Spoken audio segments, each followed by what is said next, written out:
What's up guys, it's El.P here. Today we're looking at the rather quite pleasing to the eye Toyota Auris. Introduced as a new model in 2006, it replaced the Corolla Run X and the Alex.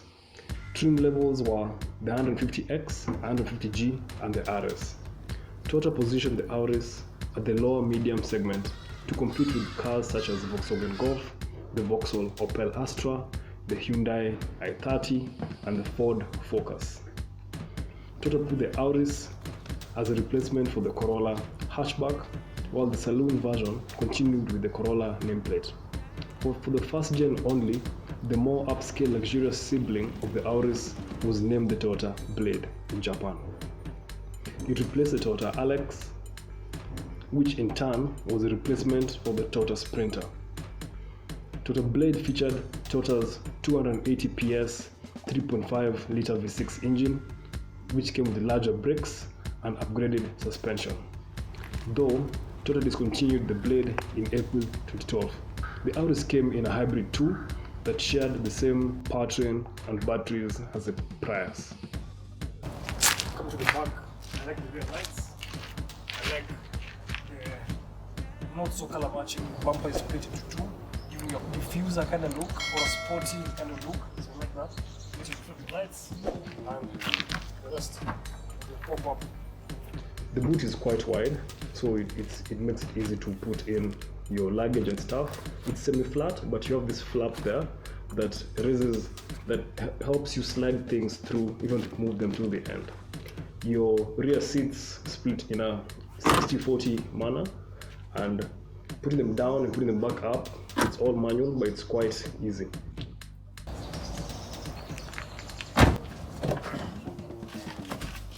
Getting into the back seat of the Auris is quite easy. Again, the door opens not so wide, but wide enough for anyone to enter. Getting in, sitting comfortably, I have enough head space and leg space. Meaning this seat has been put all the way back. I have creature comforts like an armrest with 2 cup holders for both outer passengers. The door lining is covered in a black cloth. It has contrast stitching. That's red, that's stitched in red, which is nice and different. It makes it special, it feels special in a way.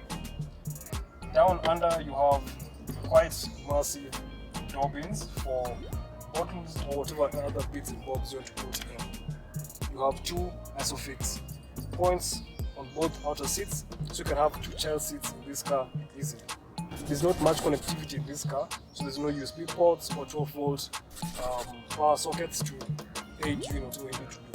The backrests incline, just push over the button, the same button to recline to drop the seats down. Press again, close just enough to have you feel more comfortable in this car for longer journeys. Another interesting bit which I've never understood is I have seat pockets on the passenger side of the car, but not on the driver's side. So I don't really understand why that is there. But if you know, you can tell me in the comments below and educate everyone else. Coming to the center seat. The center seat is raised up a bit and moved a bit forward. So you find yourself brushing your knees brushing on the front seats. So that's not too bad. The only gripe I have with this one is that if you have 2 guys my size or bigger at the center seat and the outer seat, your shoulders will brush on each other, which is not so nice, which is never all that good in the long run. But other than that, it's a comfortable car with comfortable back seats and enough leg space and head space. Moving on to the front.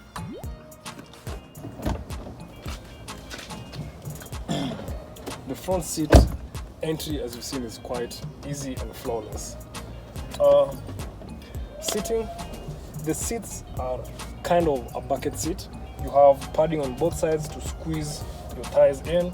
Not much lumbar support for movement. So if you're driving spiritedly, you'll be tossed around in your seat. I like how the door handles are put. The same thing as the back comes to the front with your contrast stitching in red here. The soft touch materials are here at the top of your gauge cluster, your glove box and your armrest. The steering wheel is, oof, sporty, damn. Ooh, damn, flat bottom. This must be aftermarket. This must be aftermarket. The owner of this car is playing with me. It's playing with me. But that's nice. Damn. That might just make you want to push this car harder, if you know what I'm saying. Anyway, moving on to other things, you have the normal stuff. Head space is great. Leg space is great. That's the seat all the way back. I have a lot of space, and if I bring it all the way forward, it brings me quite close again to the steering wheel. So you have flexibility of sitting positions. Your gear shift lever is quite high, so it's making it easy to shift in whatever gear you want to get in. You can get this kind of manual, which I bet might be really fun, being that you have this gear so close to your hand for quick shifts and stuff. Going up top, you have your sunglasses holder, and with this one it's wide, so you can put two sunglasses side to side. You have your in-car illumination, your visor with light, and your vanity to check yourself, check your smiles. And yeah, coming here at the center, you have the 12-volt socket, more storage here, a small space to keep your keys or your key fob if you have, and more space under the gear shift selector underneath, and a centralized dash. The windshield is quite wide and it's way forward. I can't see my bonnet from this car, so if I'm driving, just know where the windshield wipers are, that's the end of where my car is. So if you're driving, you have to be alert of that. You have these pockets here to aid in blind spots when you're driving. So you have a really big window with small windows at the front to aid with that blind spot and stuff.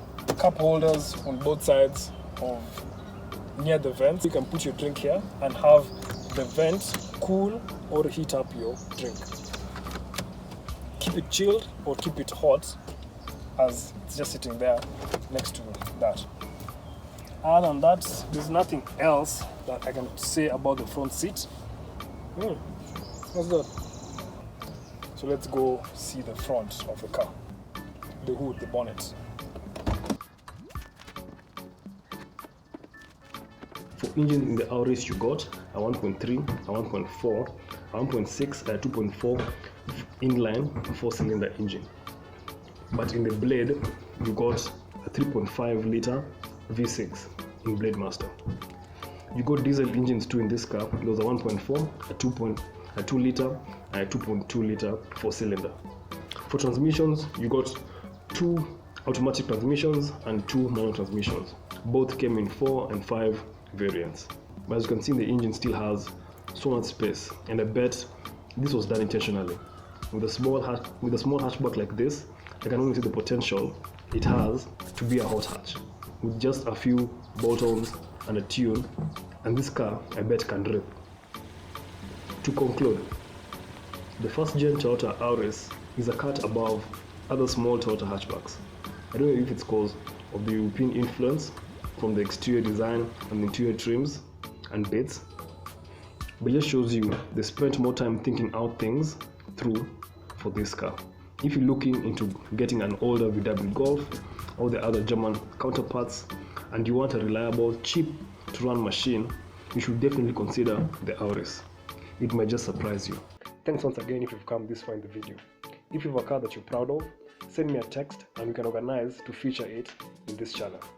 Other than that, hit the like button to help me know you like the content, and smash the subscribe button if you haven't already. It's free, and don't forget to share with your cool friends. Cheers, and see you guys on the next one.